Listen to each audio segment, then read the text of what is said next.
Good day everyone, I am Arian K. Purpura and I'm with Mr. and Mrs. Avellaneda. And guys, thank you for giving me the chance to interview.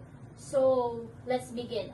The first question is, paano kayo nagkakilala? Nagkakilala kami sa isang birthday party ng kanyang pinsan. Anong nagustuhan mo kay Mrs. Avellaneda? Sa ugali niya, mapagmahal, maalaga, masipag, mabait. Okay. Siyempre maganda. So the second question is, can you tell me about Christianity? Christianity is a religion based on the life, teachings, and death of resurrection of Jesus Christ.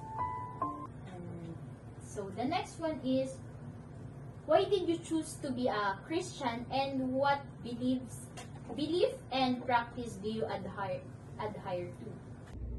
We don't choose to be a Christian. Our parents choose us to be a Christian when we were born. Then we practice prayer, reading Bible sometimes, worshiping, and communion. So the next one is, why are you a Christian and how do you feel about your faith? Naging Christian kami kasi naniniwala kami sa may lumikha, ang Panginoon, and sinusunod natin ang Ten Commandments. Minsan nagbabasa tayo ng Biblia, and yun.